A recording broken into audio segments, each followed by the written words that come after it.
My name is John, and I'm 42 years old. Most days I don't feel a day over 30, but today, in this sterile, quiet room, the weight of the last few weeks has settled deep into my bones, making me feel every single one of those years, and then some. It's funny, isn't it, how life can just pivot. One moment you're laughing with your dad over a bad baseball game. The next, you're sitting across from a stoic lawyer, waiting for his final words to be read aloud, words that will carve up a life into paper and percentages. The air in Mr. Henderson's office was thick, heavy with unspoken grief and something else, something sharp and brittle that only families can produce when money enters the equation. My sister, Sarah, sat opposite me, her face a carefully constructed mask of composure, but I could see the slight tremor in her hands clutching a designer handbag. We hadn't spoken much since Dad's funeral, not really. Just polite, strained exchanges about arrangements, about whether the flowers were wilting. There was always a chasm between us, a quiet rivalry that Dad, bless his heart, tried to bridge with endless patience and a healthy dose of denial. But now, without his unifying presence, that chasm felt like an ocean. The polished mahogany table reflected the dull afternoon light, bouncing off our anxious faces. Each ticking second from the ornate grandfather clock in the corner felt like a hammer blow, counting down to a moment I dreaded, not just for what it might reveal about the will, but for what it might expose about us. Our true selves, stripped bare by the absence of the man who held us all together. Mr. Henderson cleared his throat, a small, polite sound that nevertheless cut through the silence like a razor. He adjusted his spectacles, the gold frames glinting. He held a thick manila folder, its contents holding the blueprint to our future, or perhaps our permanent estrangement. I braced myself, my stomach churning with a mix of apprehension and a strange, morbid curiosity.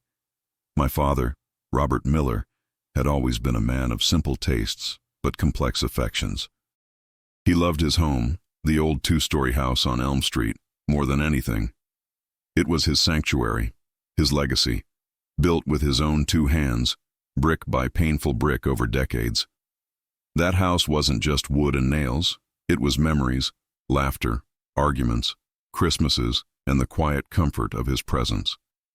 Sarah had always been the golden child, the one who excelled, who had big dreams beyond Elm Street. I was the quiet one, the constant, the one who stayed close, who helped Dad fix the leaky faucet, who painted the porch every spring. We had different relationships with him, different expectations, different ways of showing love and receiving it. As Mr. Henderson slowly, deliberately untied the string on the folder, a soft, almost imperceptible sigh escaped Sarah's lips. It was a sound I knew well, a prelude to judgment. My heart thudded against my ribs. I knew what she was thinking, what she had always thought, lurking beneath the surface of our strained civility. And a cold certainty settled over me, a premonition of the battle that was about to erupt. The air in Mr. Henderson's office was thick, heavy with the scent of old paper and an unspoken animosity that clung to the velvet curtains. My sister Sarah sat rigidly across from me, her posture a stark contrast to the easygoing nature she'd once possessed. Her eyes, usually a warm hazel like our father's, were narrowed, flitting between me and the closed, leather-bound folder on the lawyer's desk. Every breath I took felt shallow, stolen from the suffocating quiet that pressed in on us. It had been years since we'd shared a room without an invisible wall between us, a barrier built from unspoken words and old resentments. So, are we going to sit here all day, or is someone going to actually read the will? Sarah finally broke the silence, her voice sharper than a freshly sharpened pencil.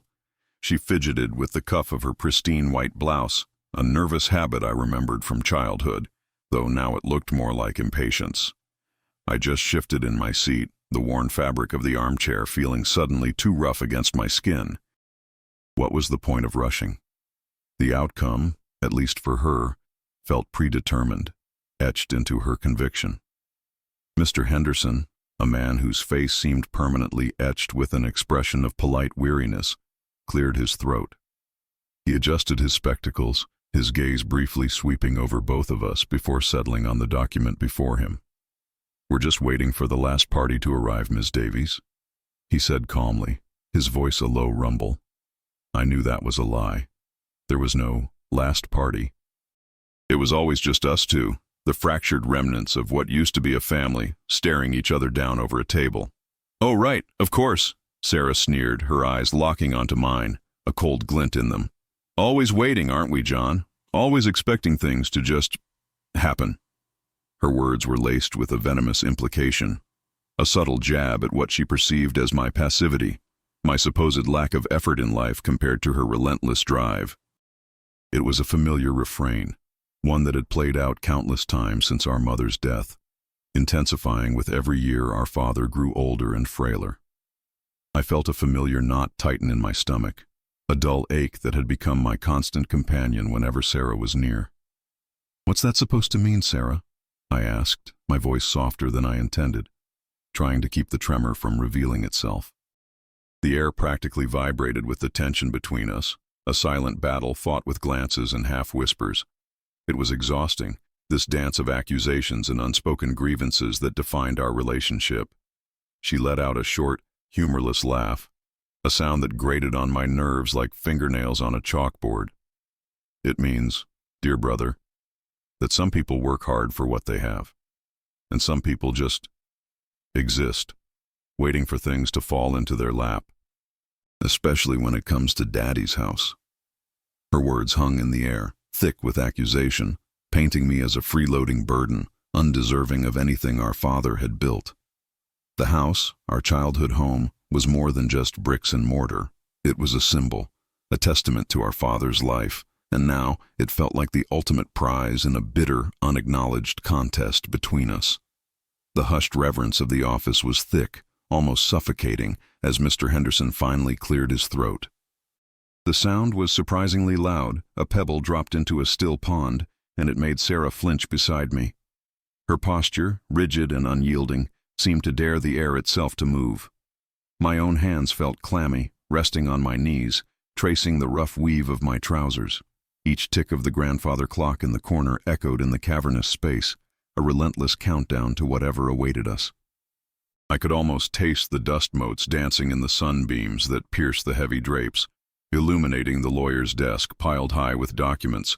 It was all so formal, so final, and yet it felt like the prelude to a storm. Mr. Henderson adjusted his spectacles, the gold frames glinting, and began. "Good afternoon, John, Sarah. Thank you for coming. We are here today to read the last will and testament of your late father, Arthur Miller." His voice was measured, dispassionate, perfectly professional. He recited the preamble, the legal boilerplate about his sound mind and body, about revoking previous wills. I half listened, my gaze drifting to a framed photograph on a distant shelf. Dad, younger, laughing, on a fishing trip we took once, just the two of us. A pang of longing, sharp and unexpected, pierced through the anxious anticipation. Then the lawyer's words tightened, focusing on the assets. He listed bank accounts, some investments, and then the familiar address of our childhood home. My breath hitched. This was it. Sarah stiffened, her gaze locking onto Mr. Henderson, a fierce possessiveness radiating from her. I saw her knuckles whiten as she gripped the armrests of her chair. The tension in the room ratcheted up, palpable, a low hum of unspoken accusations and deep-seated resentments. It was almost unbearable, this silence, pregnant with years of sibling rivalry and competitive yearning for our father's approval, for his love, for his legacy. Mr. Henderson continued, his voice unwavering. "To my son, John Miller, I bequeath the property located at 412 Maple Street." His words were barely out before Sarah's sharp, indignant gasp cut him off. My heart hammered against my ribs, a trapped bird. I didn't even need to look at her to feel the heat of her fury, the sudden, violent shift in the air. The smell of the old leather chairs seemed to sour, and the light from the window suddenly felt too bright, too revealing. Her voice, when it came, was a raw, trembling whisper that quickly escalated into a hiss. "No, this is wrong. Dad wouldn't. He couldn't have done this." Her eyes, usually a cool gray like our mother's, blazed with a fierce, almost unhinged anger, fixed on me rather than the lawyer. "You don't deserve it, John. You never put in the work. You were never there for him, not like I was. You certainly don't deserve Dad's house at the reading of the will."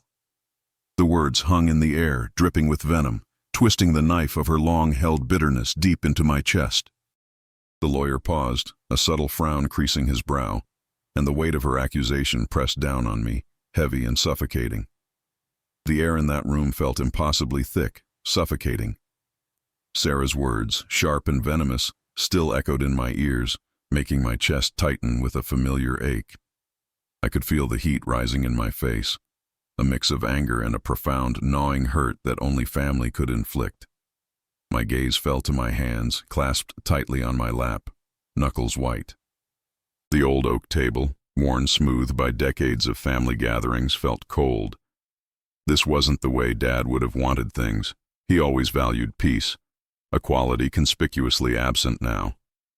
A low clearing of a throat cut through the silence, pulling my eyes reluctantly upwards. Mr. Thompson, the lawyer, sat impassively, his wire-rimmed glasses glinting. He adjusted a stack of papers. "If we could please continue," he stated, his voice calm. "We still have several provisions to review. Are there any immediate questions regarding the first few articles?" He looked directly at Sarah. "Questions?" Sarah scoffed, a dry, bitter sound. "Only why we're wasting time on this pretense, Mr. Thompson. John knows perfectly well what my father truly intended, or perhaps he's just conveniently forgotten the value of honesty." Her eyes, so like Dad's, met mine, devoid of warmth. I bit back a retort, but the words still slipped out, a raw whisper. "How dare you insinuate that, Sarah?"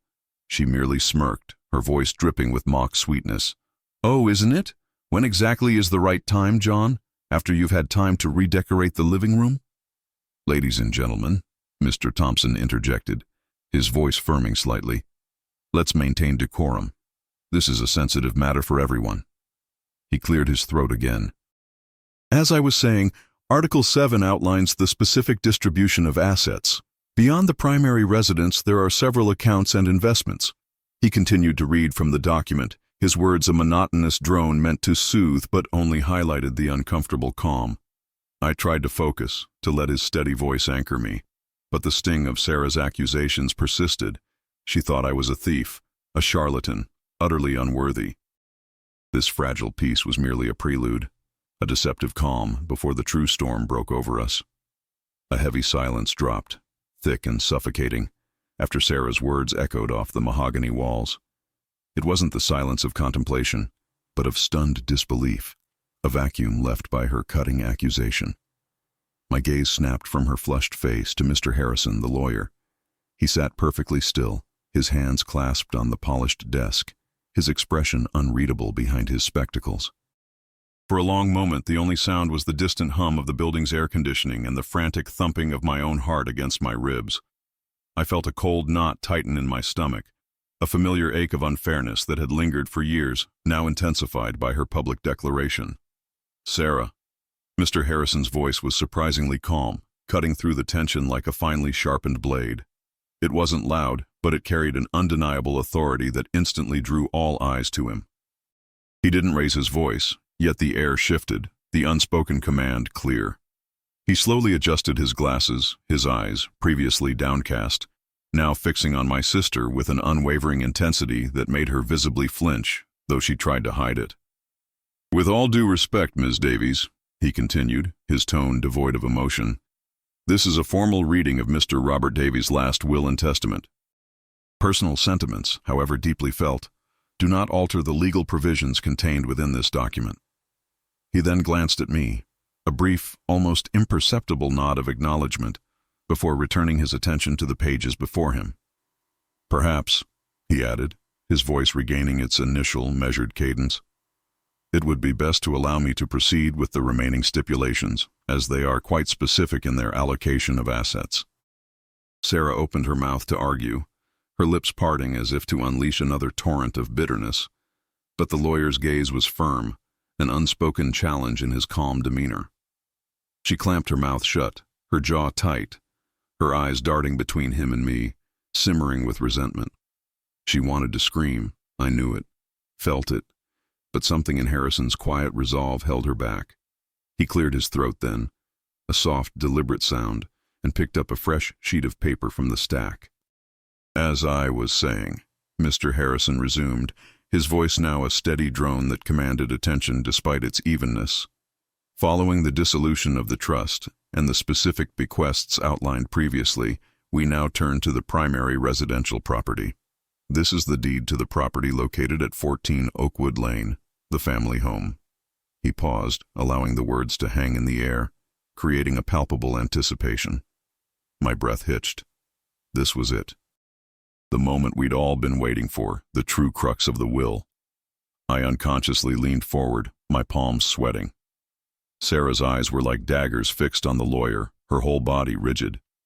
"The will stipulates," he began, his voice taking on a slightly more formal, almost ritualistic tone, "that this property, including all fixtures and fittings, along with its associated land, is to be bequeathed in its entirety to—" He paused again, not for dramatic effect, but to draw in a breath, to find the exact phrasing in the legal text. My heart pounded, a drumbeat in my ears, drowning out all other sounds. My sister's breathing was shallow and rapid beside me. We were both held captive by this moment, waiting for the one name that would change everything. Her cutting words, "You always had it easy, John," still felt like a physical weight in my chest. That sentiment echoed countless times, but in my final college year, her bitterness hardened. I'd made a colossal mistake, investing every cent of my scholarship and a small loan from Dad into a fledgling startup that imploded. I was left with debt and a crushing sense of personal failure. I came home, defeated, the house's familiar scent of pipe tobacco and books doing little to comfort me. Dad found me slumped in his study armchair. "Son?" he'd asked, his voice soft, devoid of judgment. I couldn't meet his gaze. "It's gone, Dad," I choked out, words catching in my throat. "All of it. The business, the money, everything." Silence settled, broken only by the refrigerator's hum. Then his hand rested on my shoulder, steady and reassuring. "We'll get through this, together." His words were a lifeline, a profound mix of gratitude and guilt. Sarah, undoubtedly listening from the hall, saw only what she always did. She burst in, her face contorted with fury. "Are you serious, Dad? He just threw away everything and you're going to bail him out again? He never has to face consequences." Her voice escalated, shrill, accusatory. "I worked my fingers to the bone for that scholarship, Dad. Studied relentlessly. And he just fails. And it's fine. It's never been fair." Spitting words, her eyes blazed first at me, then at our father. Dad stood between us, his calm facade cracking. He looked from Sarah to me, a deep, weary sigh escaping. "Sarah, this isn't the time for this.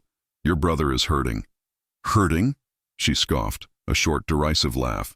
"He's always hurting when he screws up, and you're always there to pick him up. What about my struggles? When was the last time I got a free pass on anything?" Her questions hung heavy, unanswered, laden with years of unspoken grievances. Dad simply shook his head, turning. "This argument ends here, Sarah. We're not discussing this now. Not like this." But she wasn't finished. "This is exactly how you enable him, Dad. He doesn't learn. He doesn't appreciate anything because it's just handed to him. This house, this life, he doesn't deserve any of it. He's never worked for it, not like I have." The sting of her words echoed even now, a bitter undercurrent in the sterile air of the lawyer's office. This deeply ingrained resentment, I realized, was the bedrock of her outburst, a storm brewing for decades. "That's a lie!" Emily's voice shattered the heavy silence, sharp and brittle like glass snapping underfoot. Her face, flushed crimson, contorted with a mixture of disbelief and pure malice. "He did nothing. He barely visited, barely lifted a finger. What could he possibly have done to deserve anything, let alone the house?" Her eyes, usually so calculating, were wild now, darting from Mr. Henderson to me, then back again, as if searching for an ally in her fury. The words stung, 1,000 tiny needles pricking at old wounds. I wanted to scream, to lash out, to remind her of every late-night run to the pharmacy, every meal spoon-fed, every gentle whisper in the dark when Dad was too afraid to close his eyes. But I bit my tongue, the metallic taste of restraint filling my mouth. Mr. Henderson, unperturbed, adjusted his spectacles, his gaze steady on Emily. "Ms. Reynolds, your father's will is not based on assumption, but on documented fact." He reached into his briefcase again, pulling out a slim folder. "Your father, bless his foresight, anticipated potential disputes. He meticulously chronicled not only his financial affairs but also the care he received, and from whom. He valued diligence and devotion above all else in his final years." A chill ran down my spine, a strange mix of dread and a burgeoning hope. Dad documented it, all of it? He never mentioned such a thing. Emily scoffed, a dry, dismissive sound. Documented? What? Did he keep a diary of how many times John watered the plants? This is absurd. He's always been manipulative, just like his mother. He probably convinced Dad to write this nonsense, preying on his weakness. Her accusation hung in the air, thick with venom, pulling a gasp from the quiet air. My jaw tightened. How dare she bring Mom into this? Mom, who loved Dad so fiercely, who built that house with him from the ground up.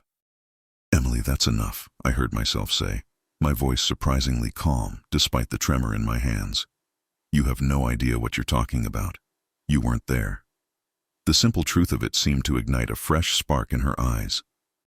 "Weren't there? Oh, I was there, John. I was living my life, not clinging to Dad's coattails for a handout. You were always the favorite, always the one he spoiled, and now you're trying to steal everything he left behind." Her voice was rising, bordering on a screech. She was unraveling, and the sight of her raw, uncontrolled anger was almost as painful as her words. Mr. Henderson cleared his throat, a quiet but firm sound that cut through her tirade. He pulled a single yellowed sheet of paper from the folder. "On the contrary, Ms. Reynolds, your father's records indicate a distinct pattern of care. For example, on the night of November 17th, 2 years ago, when your father experienced a significant health crisis, Mr. John Reynolds was the sole individual present, attending to his needs and coordinating with emergency services. He remained by his side throughout the subsequent recovery period. This is directly noted, with dates and times." He paused, allowing the weight of his words to settle. The memory of that night flooded back, the siren's wail, the frantic call to the ambulance, Dad's pale, terrified face in the harsh emergency room lights. Emily had been on a cruise. She knew nothing of it. Mr. Davies cleared his throat, his gaze sweeping from my sister's contorted face to my own. "As I was saying, your father, a man of profound foresight and love, did not simply bequeath the property outright, Sarah." My sister scoffed, her voice dripping with venom. "What's the catch then? Some ridiculous hoops John has to jump through? More of his special treatment?" She gestured wildly at me, her eyes narrowed. "He always was Dad's favorite, even when he was off chasing his wild dreams instead of being here." A fresh wave of old pain washed over me. Sarah never understood, never tried to. "Sarah, please," I muttered, my voice barely a whisper, not wanting to escalate her rage, but needing to defend the memories I shared with Dad. The lawyer held up a hand, a quiet authority in his gesture that commanded silence. "No hoops, Sarah, no games. Your father anticipated such questions, such misunderstandings." He paused, picking up a thick, leather-bound journal from his briefcase. Its cover was worn, familiar. My stomach clenched. It was Dad's old workshop journal, filled with sketches and notes of his inventions. I hadn't seen it in years.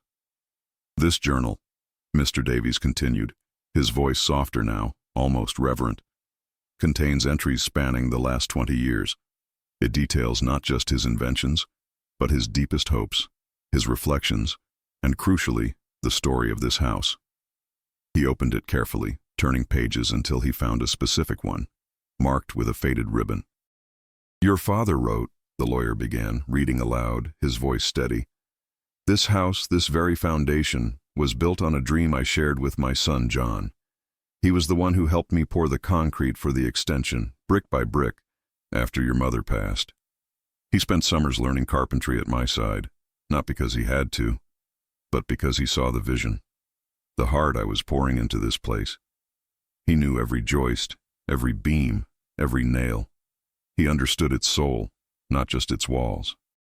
My breath hitched. My sister's face, moments ago contorted in anger, now paled to an ashen gray. The memory of those summers, the sweat, the sawdust, the quiet conversations with Dad about legacy, about building something that lasted, flooded my senses. It wasn't just physical labor. It was a bond forged in shared purpose. He goes on to state, Mr. Davies continued, his eyes meeting mine, John is not merely inheriting a structure. He is inheriting the embodiment of our shared history, the continuation of a dream. He understands the sacrifices, the love, the very essence of what this home represents. He understands what it takes to protect it, to nurture it, to keep its spirit alive. Sarah let out a choked sound, a mix of disbelief and a nascent horror. That's not fair. He just used you, Dad. He manipulated you. Her voice rose to a shriek, but it lacked its earlier conviction. It was a desperate cry of a person whose entire worldview was collapsing. I looked at the journal, at the familiar handwriting, tears blurring my vision. My father, in his quiet wisdom, had known. He had known the storm that would rage after his passing, and he had left me not just a house, but a testament, a shield. It's not manipulation, Sarah, I managed, my voice thick with emotion. It's truth. It's what you chose to ignore, because it didn't fit your narrative. My gaze was steady, meeting hers for the first time without flinching. The air in the room, thick with tension moments before, now hummed with a different kind of energy, heavy with revelation and unspoken regret. The lawyer finished speaking, and the silence that fell over the room was heavier than any words. My sister, Sarah, was the first to break it, her voice a strangled gasp that quickly escalated into a furious shriek. What? No, that's a lie. He wouldn't. He couldn't. He said he'd provide for me, for us. John, you manipulative, you snake. Her face was a mask of contorted rage, blotchy and red, her eyes burning into mine. I could feel the heat radiating off her, a physical manifestation of her anger, and I instinctively recoiled slightly in my chair. The lawyer, Mr. Henderson, cleared his throat, his gaze calm but firm as he looked at Sarah. Ms. Evans, your father's will is clear. As I stated, the property is bequeathed to John, with the express condition that he continue the work he started with your father on the Evergreen Project. This project, as you recall, was the establishment of the local community garden for underprivileged families, a cause your father deeply cherished in his final years. He stipulated that the house serve as the administrative hub and a resource center for this very initiative, something only John actively supported and poured his own time and resources into. My head was spinning, the words Evergreen Project echoing in my ears. I remembered those long afternoons with Dad, planting rows of vegetables, building raised beds, distributing seedlings to families who couldn't afford fresh produce. It wasn't just about the garden. It was about the quiet dignity of giving back, a lesson my father had imparted through action, not lectures. Sarah had always dismissed it as Dad's hobby, a whimsical waste of time and money. She stood there, frozen for a moment, the implication of the lawyer's words sinking in, her fury morphing into a bitter, wounded astonishment. The garden?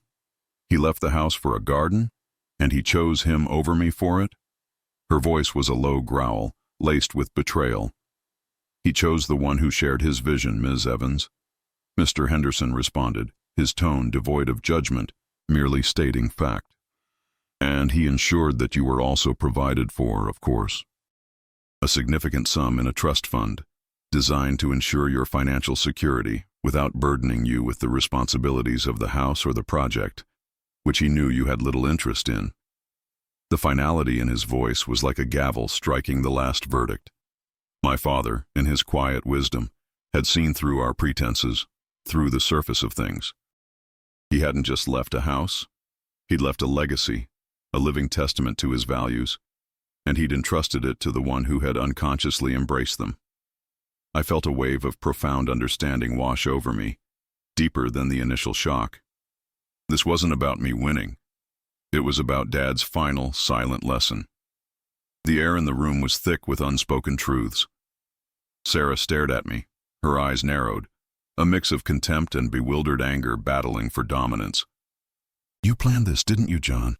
You always were the little goody two-shoes, always trying to impress him." Her words were sharp, but they lacked the conviction of her earlier outrage. There was a desperation in them now, a grasping for a narrative that made sense of her own loss. I didn't respond, couldn't. My throat felt tight, filled with a complex knot of emotions. The relief, yes, but also a deep sadness for the chasm that had always existed between us. A chasm my father had, in his own way, tried to bridge, even in death. I looked away from her, towards the framed photograph of Dad on the lawyer's desk, his smile gentle, his eyes twinkling. He had loved us both, in his own complicated way, but he had also known our hearts. The silence in the room, after Sarah's storm, had an echo all its own. It wasn't just the quiet of an empty space, but the weight of unspoken words, years of them, settling like dust motes in the afternoon light. I picked up the printed copy of the will from the polished table, the paper cool beneath my fingertips, still faintly smelling of the lawyer's stale coffee. My father's signature, bold and familiar, seemed to pulse with a hidden meaning now, a message I was only just beginning to decipher. "Is there anything else, Mr. Davis?" I asked, my voice surprisingly steady, considering the earthquake that had just ripped through the room. He shook his head, pushing his spectacles higher on his nose. "No, John, that's everything. The property deed will be transferred to you within the week, as outlined." He paused, looking at me with an unreadable expression. "Your father was a very particular man. He left nothing to chance. I remembered a day long ago when Dad and I were fixing that old swing set in the backyard, the one with the creaky chains. The sun beat down, beads of sweat tracing lines on our foreheads. 'John,' he'd said, his voice raspy from the heat. 'This house, it's more than just wood and nails, son. It's memories, a whole lifetime wrapped up in these walls.' I'd nodded then, not fully grasping the depth of his words, just focused on tightening the bolt. 'But it's ours, Dad, isn't it?' I'd asked, wiping sweat from my brow with the back of my hand. He'd just smiled, a sad, knowing smile that crinkled the corners of his eyes. 'It always will be, John, in more ways than you know.' His words, so simple then, now resonated with the force of a tidal wave, pulling me under. Walking out of the office, the bustling city outside felt muted, unreal. The sharp honk of a taxi, the murmur of distant conversations, all of it faded into a low hum. My mind replayed the lawyer's final reveal, the specific clause about the maple tree in the backyard. Not the house itself, but the tree. It was a quiet acknowledgement of something only my father and I shared, a secret language etched into bark and soil, a silent promise. Sarah's fury, her accusations, they were just noise against the profound quiet of that understanding. I felt a strange lightness, mixed with a crushing sorrow. This wasn't about winning or losing, not anymore. It was about being seen, truly seen, by a man who often struggled to express his emotions. "You always said I didn't listen," I whispered to the empty air, thinking of Dad. "Maybe I just needed you to speak a little louder, even from beyond." My fingers tightened on the document, creasing the paper slightly. It wasn't a document of ownership. It was a love letter. The weight of the house, of his legacy, shifted from a burden to a sacred trust. It wasn't a prize to be fought over, but a story to be continued. Each brick, each floorboard, now hummed with his presence, with his lessons. I knew what I had to do, the quiet task he had bequeathed me, far more valuable than any structure. It was a call to remember, to honor, and perhaps finally to truly understand. The streetlights began to flicker on, casting long, fractured shadows across the pavement, like broken promises trying to mend. The silence that followed felt heavier than the air before a storm, each ticking second of the grandfather clock a deliberate end to an era. My sister Sarah stood frozen, her eyes wide, fixed on the lawyer's face as if he might retract his words. He simply gathered his papers, crisp, rustle the only sound, a stark period at end of a tumultuous sentence.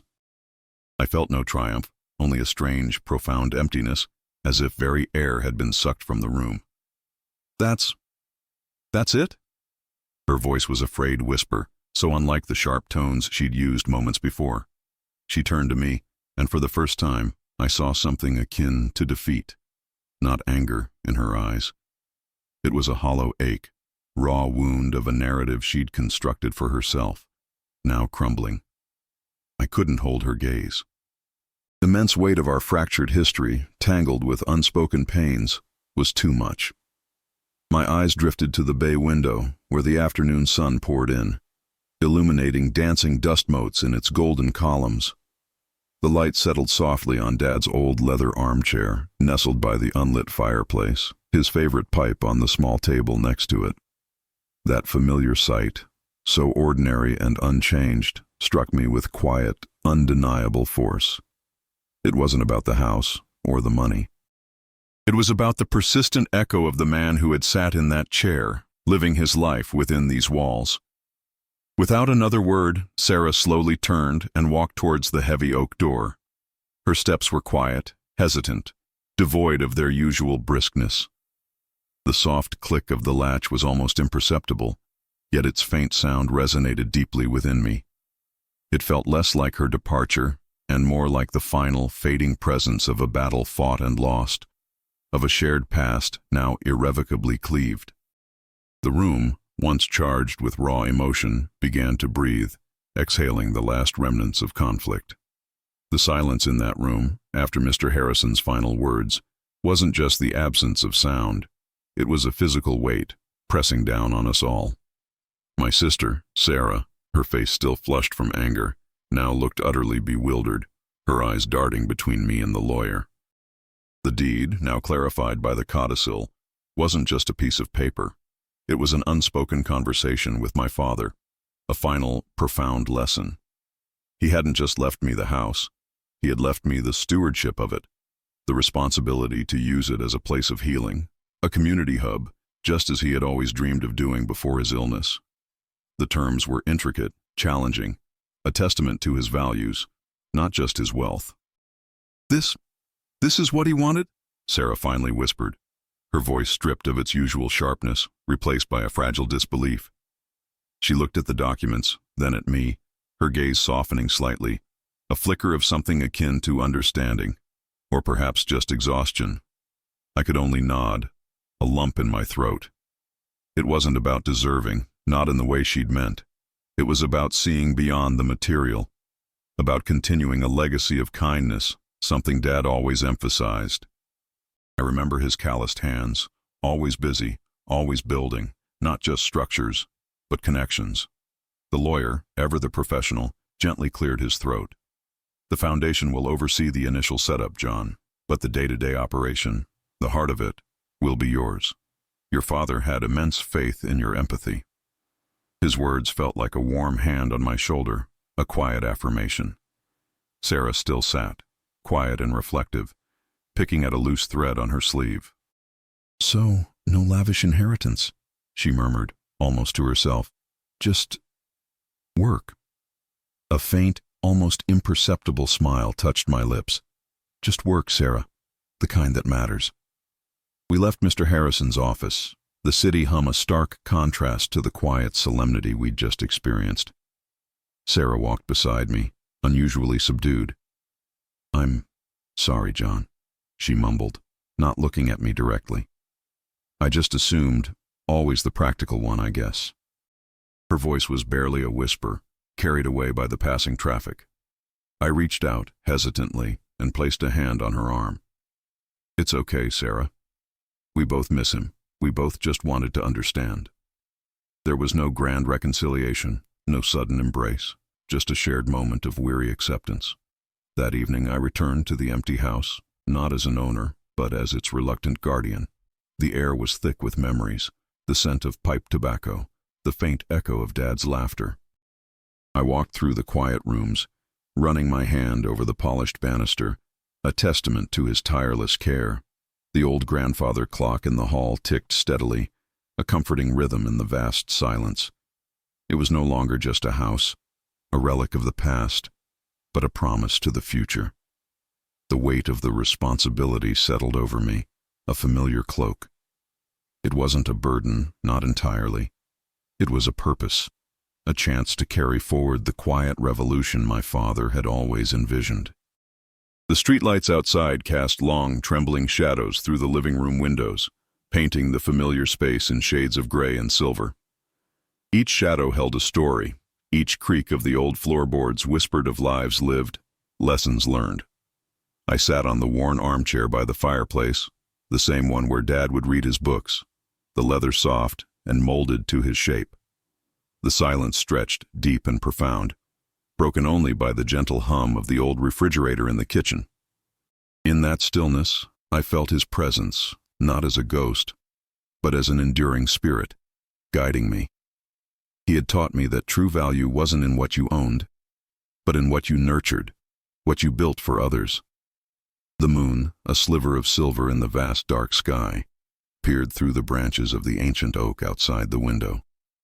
Its light, pale and ethereal, touched the dusty surfaces, revealing forgotten fingerprints, traces of a life well lived. It was a silent witness to countless stories, just like this house.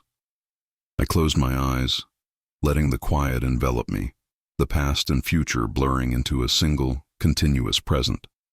The faint scent of old wood and Dad's forgotten cologne lingered, a gentle reminder that some presences never truly fade. They merely transform into the whispers of inspiration. And so the house stands, not as a monument to one man's wealth, but as a living testament to his heart. Its walls hold not just memories, but the echoes of a universal truth, that the richest inheritances are often those that ask us to give more than we receive, to become something greater than we ever imagined. And in that, I found a peace I never knew I was searching for.